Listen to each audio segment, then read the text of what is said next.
दोस्तों आज हम लोग मॉडल्स को पढ़ेंगे और मेरा वादा है आपसे कि इस वीडियो के बाद आपके सारे डाउट्स क्लियर हो जाएंगे और कोई दूसरी वीडियो आपको देखने की ज़रूरत नहीं पड़ेगी। सारे मॉडल्स को बहुत ही बारीकी से बिल्कुल आसान लैंग्वेज में समझाऊंगा। तो चलिए शुरू करते हैं। सबसे पहले हमें देखना होगा कि मॉडल्स होते क्या हैं। दोस्तों इंग्लिश में आप कोई सा भी सेंटेंस बिना किसी वर्ब के नहीं बना सकते और वर्ब होते हैं दो तरह के, एक होती है मेन वर्ब और एक होती है हेल्पिंग वर्ब। और दोस्तों मॉडल भी हेल्पिंग वर्ब ही होता है। जैसे for example she can play cricket. अब देखिए इस सेंटेंस में प्ले जो है ना वो मेन वर्ब है और मेन वर्ब से पहले लगाया जाता है हेल्पिंग वर्ब। तो कैन क्या हुआ? कैन हुआ मॉडल वर्ब यानी हेल्पिंग वर्ब। मैंने आपको बताया है कि मॉडल्स क्या होते हैं, हेल्पिंग वर्ब होते हैं जो मेन वर्ब से पहले लगते हैं। बात आ रही है समझ में? जैसे एक एग्जाम्पल और लेते हैं, ही शुड कुक फूड। अब देखिए कुक जो है ना वो वर्ब है, मेन वर्ब है और मेन वर्ब से पहले आता है हेल्पिंग वर्ब। तो शुड क्या हुआ? शुड हुआ हेल्पिंग वर्ब या फिर आप कहें मॉडल वर्ब। कुछ बच्चे होते हैं वो कंफ्यूज हो जाते हैं कि सर हेल्पिंग वर्ब और मेन वर्ब में हमें डिफरेंस समझ में नहीं आता। तो मैं आपको एक ट्रिक बता देता हूँ। मेन वर्ब पर आप आईएनजी को लगा सकते हो, जैसे स्लीप को स्लीपिंग कर दो, प्ले का प्लेइंग हो जाएगा, वॉच का वॉचिंग हो जाएगा। ये सब क्या है? मेन वर्ब है। लेकिन हेल्पिंग वर्ब के ऊपर आप आईएनजी को नहीं लगा सकते हो। जैसे आप शुड का शुडिंग नहीं कर सकते हो, शुड का शुड ही रहेगा। कैन का कैनिंग नहीं हो सकता है, कैन ही रहेगा। क्यों नहीं हो सकता है? क्योंकि ये हेल्पिंग वर्ब है। अब देखिए मैंने आपको बताया कि हेल्पिंग वर्ब भी दो तरह के होते हैं। एक होता है मॉडल वर्ब जिसमें can, could, should, may, might इस तरह के वर्ब आते हैं और एक हेल्पिंग वर्ब होता है is, am, are, was, were, will, shall. अब is, am, are, was, were ये वाले होते हैं प्राइमरी हेल्पिंग वर्ब। जैसे for example she is playing cricket. Playing मैंने आपको बताया मेन वर्ब है यहाँ पर और मैंने आपको बताया कि मेन वर्ब से पहले हेल्पिंग वर्ब आता है। तो इस क्या हुआ? हेल्पिंग वर्ब हुआ। लेकिन जो इज़ है ना वो हेल्पिंग वर्ब तो है लेकिन प्राइमरी हेल्पिंग वर्ब है। इज़ मॉडल नहीं हो सकता है। तो दोस्तों मैंने अभी तक क्या बताया आपको कि वर्ब दो तरह की होती हैं, एक होती है मेन वर्ब और एक होती है हेल्पिंग वर्ब।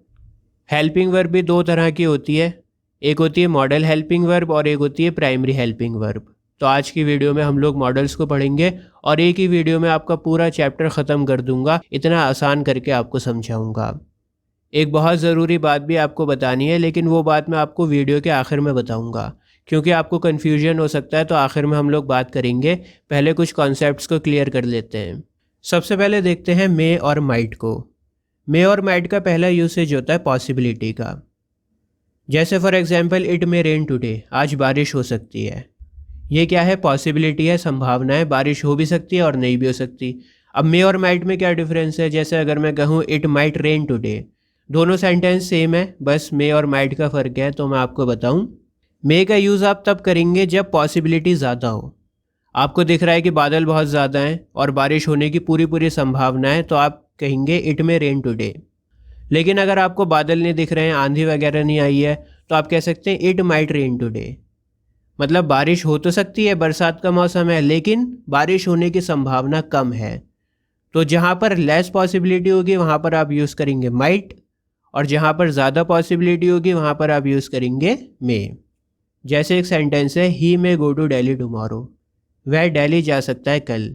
लेकिन अगर मैं कहूँ he might go to Delhi tomorrow, वह दिल्ली कल जा सकता है, दोनों का हिंदी में मतलब सेम रहेगा। लेकिन माइट मैंने यहाँ पर लगाया, इसका मतलब है कि उसकी संभावना कम है, शायद ही वो कल दिल्ली जाए।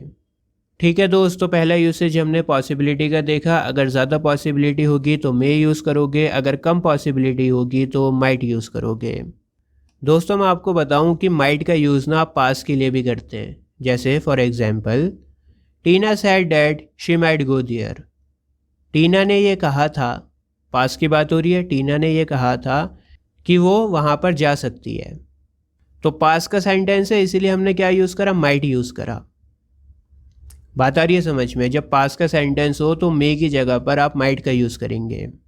चलिए आगे बढ़ते हैं। अगला यूसेज है परमिशन का। परमिशन आप लेंगे, रिक्वेस्ट करेंगे रिस्पेक्ट के साथ में। मान लीजिए कोई ओहदे में बहुत बड़ा इंसान है या आप किसी की बहुत ज़्यादा रिस्पेक्ट करते हैं तो फिर आप मे का यूज़ करेंगे। जैसे आप क्लास में आते हो तो टीचर से कहते हो मे आई कम इन, क्योंकि आप टीचर की बहुत ज़्यादा रिस्पेक्ट करते हो इसीलिए आप मे का यूज़ करते हैं। तो रूम में आने से पहले आप परमिशन लेते हैं, मे आई कम इन, क्या मैं अंदर आ सकता हूँ? मे आई टेक योर बाइक, क्या मैं आपकी बाइक ले सकता हूँ। मे यू हेल्प मी, क्या आप मेरी मदद करेंगे। तो ये सारे रिक्वेस्ट आप रिस्पेक्ट के साथ में कर रहे हैं, ठीक है। दोस्तों मे का तीसरा यूज़ है प्रेयर का।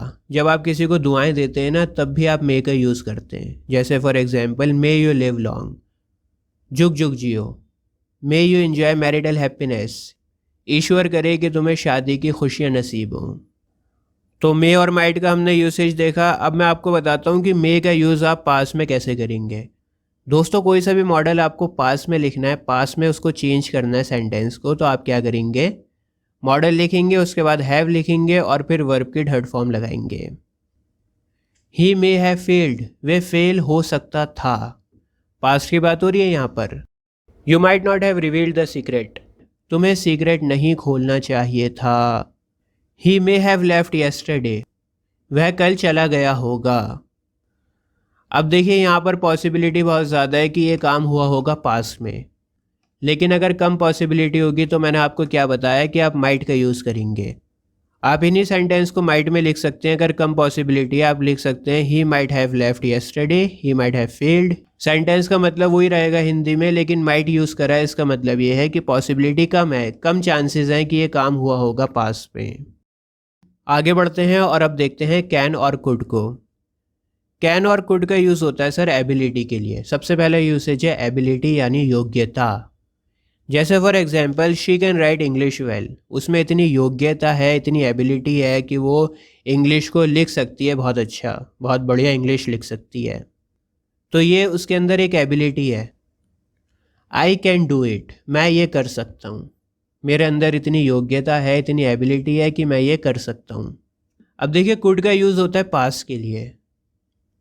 जैसे अगर यही सेंटेंस में लिखूँ she could write English well, तो इसका मतलब हो जाएगा कि वह इंग्लिश बहुत बढ़िया लिख सकती थी। आई कैन डू इट का अगर मैं कर दूं आई कुड डू इट, तो इसका मतलब हो जाएगा कि मैं ये काम कर सकता था। अब मेरे अंदर इतनी एबिलिटी नहीं है, पहले ज़माने में थी, पहले मैं ये काम कर सकता था। तो कैन यूज़ होगा प्रेजेंट के लिए कि मैं ये काम कर सकता हूँ, मैं गाना गा सकता हूँ, मैं खाना पका सकता हूँ, I can cook food, I can sing a song. लेकिन अगर इन्हीं सेंटेंसेस को आपको पास्ट में करना है, पास्ट की एबिलिटी दिखानी है, तो फिर कुड का यूज़ करोगे। दूसरा यूसेज है पोलाइट रिक्वेस्ट का। जब हमने मे पढ़ा था तो हमने देखा था कि हम रिक्वेस्ट कर रहे थे वहाँ पर भी, लेकिन वहाँ पर रिस्पेक्ट थी रिक्वेस्ट में, यहाँ पर पोलाइटनेस है। जैसे मान लो कोई अजनबी है, अजनबी से आपको परमिशन लेनी है, या आपका कोई पड़ोसी है, या आपसे कोई उम्र में बड़ा है, तो आप थोड़ा पोलाइटली बात करते हो उससे, ठीक है। और जब पोलाइट वे में आप रिक्वेस्ट करेंगे तो कुड का यूज़ करेंगे। जैसे for example, could you please do it for me, क्या आप मेरे लिए ये कर सकते हैं। अच्छा यहाँ पर प्लीज़ आप लगा भी सकते हो, नहीं भी लगा सकते। प्लीज़ आपने लगा दिया तो थोड़ा और ज़्यादा पोलाइट हो गए आप इस तरह भी लिख सकते हैं, could you do it for me. Could you do it for me भी पोलाइट वे है, लेकिन अगर आपने प्लीज़ लगा दिया तो वो और ज़्यादा पोलाइट हो गया। Could you please lend me some money, क्या आप मुझे कुछ पैसा उधार दे सकते हैं। दोस्तों कैन का यूज़ भी होता है परमिशन लेने या देने के लिए, लेकिन कैन का यूज़ आप तब करेंगे जब आपका कोई दोस्त होगा, या आपके ओहदे जितना होगा, या आपसे कोई नीचे होगा। जैसे फॉर एग्जांपल, आप भी टीचर हो, मैं भी टीचर हूँ, अब मैं क्लास में बैठा हुआ हूँ, तो अब आप मुझसे परमिशन लेंगे कैन से, कैन आई कम इन। या मान लो आप प्रिंसिपल हो और मैं टीचर हूँ, मैं क्लासरूम में बैठा हुआ हूँ, तो मैं आपसे ओहदे में नीचे हूँ, तो आप कैन का यूज़ कर सकते हैं। आप कह सकते हैं कैन आई कम इन। बात आ रही है समझ में। आपका कोई छोटा भाई है तो आप कैन से परमिशन लेंगे, can I use your pen, क्या मैं तुम्हारा पेन इस्तेमाल कर सकता हूँ। कैन आई हेल्प यू, क्या मैं तुम्हारी मदद कर सकता हूँ। अच्छा परमिशन देने के लिए भी आप कैन का यूज़ करेंगे। Yes you can go now, हाँ तुम जा सकते हो। Yes you can take my books, हाँ तुम मेरी किताबें ले सकते हो। Yes you can come in, हाँ तुम अंदर आ सकते हो। तो परमिशन देने के लिए भी कैन का यूज़ होगा। दोस्तों एक यूसेज होता है पॉसिबिलिटी का, और पॉसिबिलिटी के लिए आप यूज़ करेंगे कुड का। जैसे फॉर एग्जांपल, आप पार्टी में एक इंसान को देख रहे हैं और आप कह रहे हैं कि यार इसके साथ ये लड़की कौन है। आपने सवाल करा who is she with him, इसके साथ कौन है ये। तो मैंने जवाब दिया she could be his wife, वह उसकी बीवी हो सकती है, वाइफ हो सकती है। लेकिन यहाँ पर पॉसिबिलिटी है, ज़रूरी नहीं है कि वो उसकी वाइफ ही हो। तो मैंने कह दिया भाई उसके साथ है तो हो सकता है उसकी वाइफ हो, she could be his wife.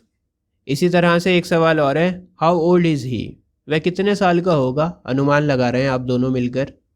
तो आपके दोस्त ने कहा ही कुड बी 16, 16 साल का लग रहा है यार, लेकिन अनुमान है, हो सकता है ज़्यादा का हो, 18 का हो, 20 का हो या 14 का हो, लेकिन आपने अनुमान लगाया कि वो 16 साल का लग रहा है, ही कुड बी 16, 16 साल का होगा।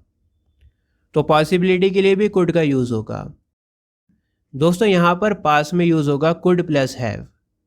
कुड प्लस हैव यूज़ होगा और वर्ब की थर्ड फॉर्म लगेगी, और ये वो एक्शन दिखाएगा जो हो सकता था पर हुआ नहीं। मैं आपको एग्जाम्पल देता हूँ।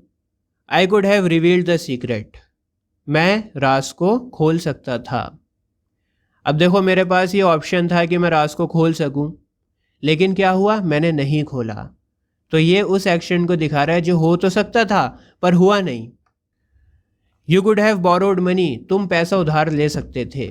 अब तुम्हारे पास ऑप्शन तो था पैसा उधार लेने का, पर क्या हुआ, तुमने नहीं लिया, तो ये एक्शन नहीं हुआ है, इनकम्प्लीट है। The police could have arrested him, police के पास ये चांस था, उसके पास मौका था कि वो उसको अरेस्ट कर सके, पर क्या हुआ, पुलिस ने नहीं किया। तो कुड हैव प्लस वर्ब की थर्ड फॉर्म दिखाती है उन एक्शंस को जो हो तो सकते थे पर नहीं हुए, और पास्ट की बात हो रही है यहाँ पर। अब आगे बढ़ते हैं और देखते हैं शुड को। शुड का यूज़ होता है सजेशन या एडवाइस देने के लिए। जैसे for example, he should be present here, उसको यहाँ पर होना चाहिए। अब मेरा एक सजेशन है, एक एडवाइस है कि उसको यहाँ पर होना चाहिए, नहीं है वो यहाँ पर। यू शुड स्टडी इंग्लिश, तुम्हें इंग्लिश पढ़नी चाहिए। मेरा एक सजेशन है, आपको दे रहा हूँ कि इंग्लिश पढ़ लो, काम आएगी। You should not laugh at his mistakes, तुम्हें उसकी गलतियों पर हंसना नहीं चाहिए। यहाँ पर भी मैं एडवाइस दे रहा हूँ कि उसने गलती करी है, ठीक है, सबसे गलती हो जाती है, पर इसका मतलब ये नहीं है कि तुम उसकी गलतियों पर हंसो। दोस्तों अब हम बात करेंगे लेस्ट और शुड की। शुड का यूज़ आप लेस्ट के साथ में भी करते हैं। जैसे हम हिंदी में कहते हैं ना कि मेहनत करो, कहीं ऐसा ना हो जाए कि तुम फेल हो जाओ, तो कहीं ऐसा ना हो जाए, इसकी जो इंग्लिश होगी वो होगी लेस्ट। मैं आपको फॉर्मूले से समझाता हूँ, बिल्कुल आसान लैंग्वेज में हम लोग समझेंगे। सबसे पहले तो आपको सेंटेंस लिखना है, जो भी आपका सेंटेंस होगा जो ट्रांसलेट करना है या कहना है, सबसे पहले आप अपना सेंटेंस लिखेंगे, उसके बाद लेस्ट लिखेंगे, लेस्ट के बाद आप लिखेंगे सब्जेक्ट, सब्जेक्ट के बाद आप लिखेंगे शुड, और शुड के बाद वर्ब की फर्स्ट फॉर्म आएगी और आखिर में आएगा ऑब्जेक्ट। जैसे फॉर एग्जाम्पल, मेहनत करो कहीं ऐसा ना हो तुम फेल हो जाओ। अब पहले लिखेंगे सेंटेंस वर्क हार्ड, उसके बाद आप लिखेंगे लेस्ट, फिर आप लिखेंगे सब्जेक्ट, सब्जेक्ट है यहाँ पर यू, सब्जेक्ट के बाद आएगा शुड, और शुड के बाद वर्ब की फर्स्ट फॉर्म फेल। इस सेंटेंस में कोई ऑब्जेक्ट नहीं है तो ऑब्जेक्ट हमने नहीं लिखा। Work hard लेस्ट you should fail, मेहनत करो कहीं ऐसा ना हो कि तुम फेल हो जाओ। एक सेंटेंस है कि उस लड़की से बात मत करो, कहीं उसका भाई तुम्हें पीट ना दे। तो सबसे पहले मैंने आपको बताया आप सेंटेंस लिखेंगे, don't talk to that girl, उस लड़की से बात मत करो, lest her brother should beat you. तो don't talk to that girl sentence हो गया, उसके बाद आपने लेस्ट लिखा, फिर आपने लिखा सब्जेक्ट, उसके बाद आपने लिखा शुड, और फिर वर्ब की फर्स्ट फॉर्म बीट, और लास्ट में ऑब्जेक्ट यानी you. Don't talk to that girl lest her brother should beat you, उस लड़की से बात मत करो कहीं ऐसा ना हो कि उसका भाई तुम्हें पीट दे। जैसे don't talk to me lest I should leave the room, मुझसे बात मत करो कहीं ऐसा ना हो कि मैं कमरा छोड़कर चला जाऊं। Propose that girl lest someone else should propose her, propose कर दो उस लड़की को कहीं ऐसा ना हो कि कोई और उसको प्रपोज कर दे। तो इस तरह से आप बनाएंगे लेस्ट और शुड के सेंटेंसेस को। अब जैसा कि मैंने आपको बताया, अगर आपको पास्ट में करना है तो आप क्या करेंगे, model plus have plus verb की थर्ड फॉर्म लिखेंगे। तो शुड लिखो, फिर हैव लिखो, फिर वर्ब की थर्ड फॉर्म लिखो। जैसे for example, he should have left a message, उसको मैसेज छोड़ देना चाहिए था। He should have been present at the party, उसको पार्टी में होना चाहिए था, पार्टी में नहीं था वो, उसको पार्टी में होना चाहिए था। बीन का मतलब यहाँ पर है होना। My brother should have replied politely, मेरे ब्रदर को बहुत ही पोलाइटली रिप्लाई देना चाहिए था। दोस्तों अब हम लोग आगे बढ़ते हैं और अब हम देखते हैं मस्ट को। मस्ट का यूज़ होता है नेसेसिटी के लिए, कोई काम है जो करना ही करना है। जैसे for example, you must follow instructions, तुम्हें इंस्ट्रक्शंस को फॉलो करना ही चाहिए, कोई दूसरा ऑप्शन नहीं है तुम्हारे पास। आई मस्ट लीव नाउ, मान लो कोई इमरजेंसी हो गई है, आपको जाना ही जाना है, तो आप कहेंगे आई मस्ट लीव नाउ, मुझे जाना चाहिए। आप इस तरह से भी कह सकते हैं आई शुड लीव नाउ, लेकिन अगर आपने शुड लगा दिया तो इसका मतलब ये होगा कि कोई ख़ास इमरजेंसी नहीं है, आप जा भी सकते नहीं भी जा सकते। लेकिन अगर मस्ट लग गया तो फिर नेसेसिटी आ गई। दोस्तों मस्ट का यूज़ स्ट्रॉन्ग पॉसिबिलिटी के लिए भी होता है। जब बहुत ज़्यादा पॉसिबिलिटी होती है ना, तब भी आप मस्ट का यूज़ करेंगे। जैसे for example it is 10, the teacher must be in the class, she must be working in the office now, way office में काम कर रही होगी। तो यहाँ पर क्या है, पॉसिबिलिटी बहुत ज़्यादा है, और जब स्ट्रॉन्ग पॉसिबिलिटी होती है तब भी आप मस्ट का यूज़ करते हैं। मस्ट को आप डिटर्मिनेशन के लिए भी यूज़ करेंगे। डिटर्मिनेशन का मतलब होता है इरादा, पक्का इरादा। जैसे अगर मैंने कहा आई मस्ट हेल्प हिम, तो मैंने इरादा किया है, पक्का इरादा किया है कि मैं उसकी हेल्प करूँगा ही करूँगा। या मैंने कहा कि India must win the world cup, India को वर्ल्ड कप जीतना है तो जीतना है। दोस्तों मस्ट का यूज़ आप डिडक्शन के लिए भी यूज़ करते हैं। डिडक्शन का मतलब यहाँ पर है अनुमान लगाना। जैसे फॉर एग्जांपल आप किसी बहुत बड़े घर में गए हो और आपने अंदाज़ा लगाया कि यार इसका घर बहुत बड़ा है, इसके पास बहुत पैसा होगा। He has a big house, he must be rich. अगला सेंटेंस है she reads a lot, she must be learned. वो पढ़ती बहुत ज़्यादा है, बहुत बुद्धिमान होगी, शिक्षित होगी। तो यहाँ पर भी आपने क्या करा, अनुमान लगाया। दोस्तों मस्ट का आप पास्ट में कैसे यूज़ करेंगे, जैसे मैंने आपको बताया, मॉडल लिखोगे, हैव लिखोगे, फिर वर्ब की थर्ड फॉर्म लिखोगे। तो must plus have plus verb की थर्ड फॉर्म। जैसे for example you must have followed instructions, तुम्हें इंस्ट्रक्शंस को फॉलो करना चाहिए था। You must have left them, तुम्हें उन्हें छोड़ देना चाहिए था। I must have helped him, मुझे उसकी मदद करनी चाहिए थी। चलिए आगे बढ़ते हैं और अब देखते हैं आउट टू को। आउट टू का यूज़ होता है मॉरल ऑब्लिगेशन, यानी नैतिक जिम्मेदारी के लिए। देखो आउट टू जो होता है ना, वो शुड का ही काम करता है, लेकिन शुड में थोड़ा कम सेंस ऑफ मॉरल ड्यूटी होता है। आउट टू में ज़्यादा होता है, जो फीलिंग होती है ना मॉरल ऑब्लिगेशन की, वो ज़्यादा होती है आउट टू में। जैसे for example you ought to serve your motherland, तुम्हें अपनी मातृभूमि को सर्व करना चाहिए, ये तुम्हारा नैतिक कर्तव्य है। यहाँ पर एक स्ट्रॉन्ग फीलिंग आ रही है, शुड में इतनी स्ट्रॉन्ग फीलिंग नहीं आती है। We ought to love our country, हमें अपनी कंट्री से प्यार करना चाहिए। मॉरल ऑब्लिगेशन है, नैतिक जिम्मेदारी है कि हमें अपनी कंट्री से प्यार करना चाहिए। आउट टू का पास्ट कैसे बनाओगे, वही आउट टू लिखोगे, हैव लिखोगे, वर्ब की थर्ड फॉर्म लगाओगे। जैसे for example you ought to have taken care of your wife, तुम्हें अपनी वाइफ की केयर करनी चाहिए थी, ये तुम्हारा नैतिक जिम्मेदारी है कि तुम्हें अपनी वाइफ की केयर करनी चाहिए थी। You ought to have taken care of your parents, तुम्हें अपने पेरेंट्स की केयर करनी चाहिए थी। He ought not to have smoked in the bus, उसको स्मोकिंग नहीं करनी चाहिए थी बस में। ये नेगेटिव सेंटेंस है, इसलिए हमने आउट के बाद नॉट लगाया है। आगे बढ़ते हैं और अब देखते हैं यूज टू को। यूज टू का यूज़ होता है पास्ट की हैबिट को बताना, पास्ट रूटीन को बताना। जैसा आपके पापा कहते हैं ना कि यार मैं तो तुम्हारे ज़माने में 10 किलोमीटर पैदल चल के जाया करता था स्कूल में, नदी को तैरता हुआ जाता था स्कूल। तो इस तरह के जो सेंटेंसेस होते हैं वो यूज टू में आते हैं। जैसे for example he use to go to Delhi by car, वह दिल्ली जाया करता था कार से। एक उसकी पास्ट रूटीन बता रहे हैं कि वो दिल्ली कार से जाया करता था।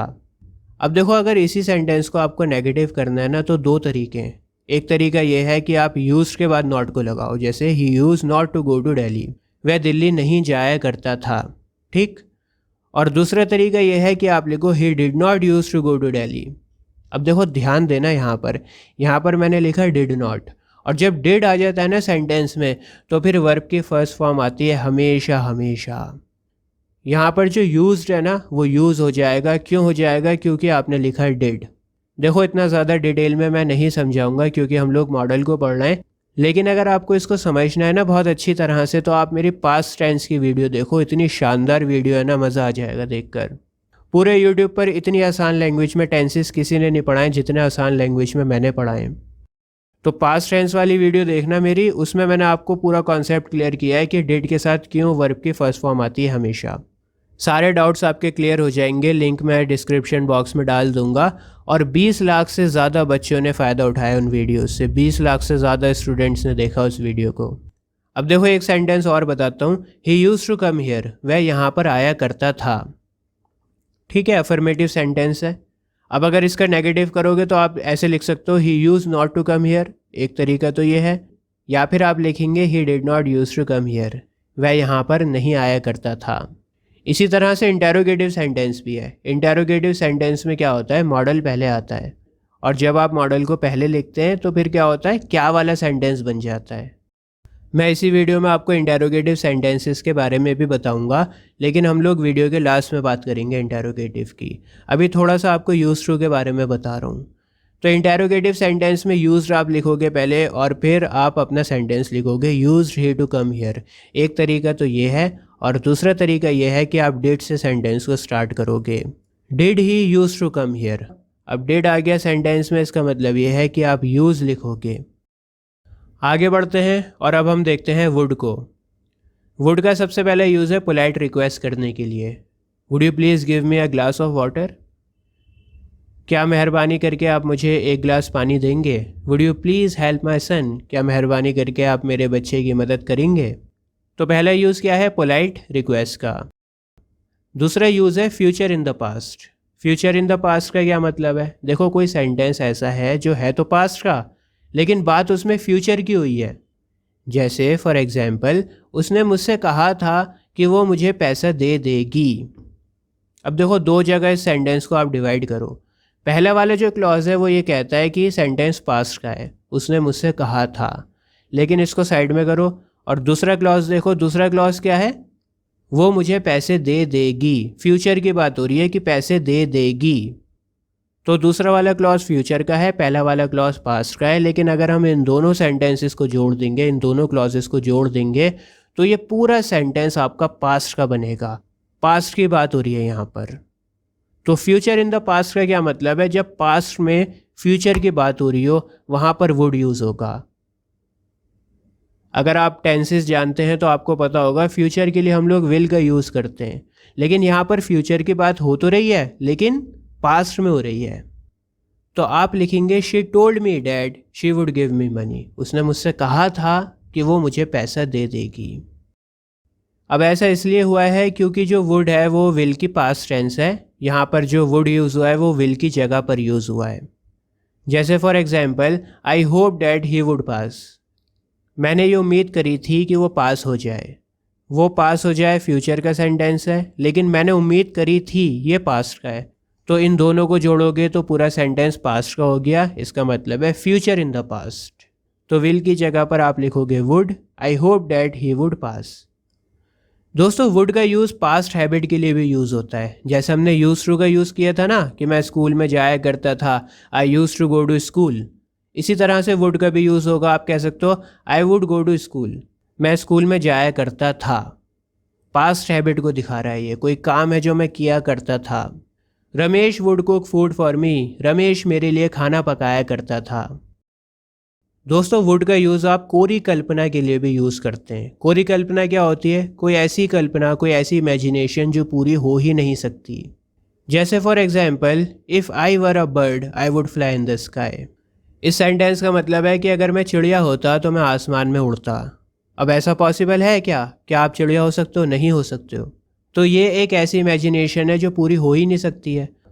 और जब आप ऐसी कोरी कल्पना करते हैं तो हमेशा याद रखें सब्जेक्ट के साथ हमेशा वर आएगा, हमेशा वर आएगा।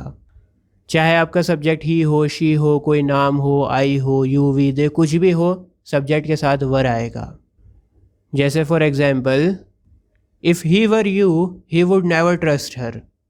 अगर वो तुम होता तो वो उसके ऊपर कभी भी विश्वास नहीं करता। ऐसा पॉसिबल है? नहीं हो सकता ना। दोस्तों वुड का यूज़ इच्छा के लिए भी होता है, विश के लिए भी होता है। जैसे for example I wish India would become a developed country सून।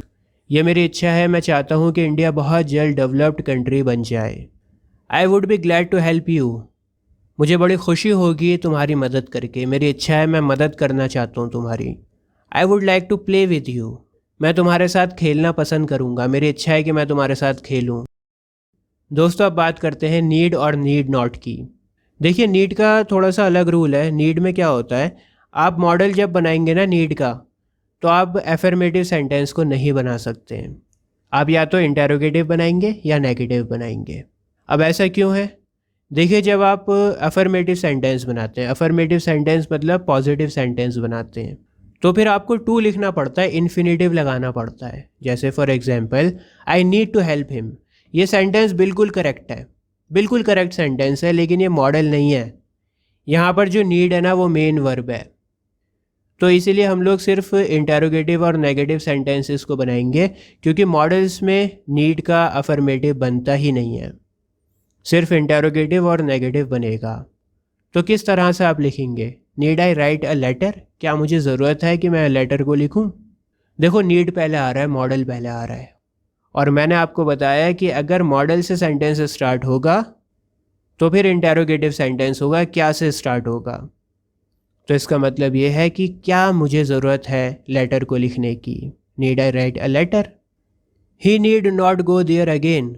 उसे ज़रूरत नहीं है वहाँ पर दोबारा जाने की। Rohit need not phone her now. Rohit को ज़रूरत नहीं है अब उसको फ़ोन करने की। तो फॉर्मूला यही रहेगा, नीड के साथ आप नॉट लगाओगे नेगेटिव में और इंटेरोगेटिव लिखोगे तो नीड को पहले लिखोगे। अगर आपने मान लो ऐसे लिखा you do not need to work now, अब ये सेंटेंस मॉडल नहीं है। यहाँ पर जो नीड है ना वो मेन वर्ब का काम कर रहा है। मैं आपको वर्ब के ऊपर भी पढ़ाऊँगा, पूरा कॉन्सेप्ट आपका वर्ब का भी क्लियर करूँगा। बहुत जल्द मेरा एक लेक्चर आने वाला है वर्ब के ऊपर भी। बहरहाल अगर आपको नीड को पास में लिखना है तो आप क्या करेंगे? नीड नॉट लिखेंगे, फिर आप हैव लिखेंगे और फिर वर्ब की थर्ड फॉर्म लगाएंगे। जैसे for example you need not have gone there. तुम्हें ज़रूरत नहीं थी वहाँ पर जाने की। पास्ट की बात हो रही है, तुम्हें ज़रूरत नहीं थी वहाँ पर जाने की।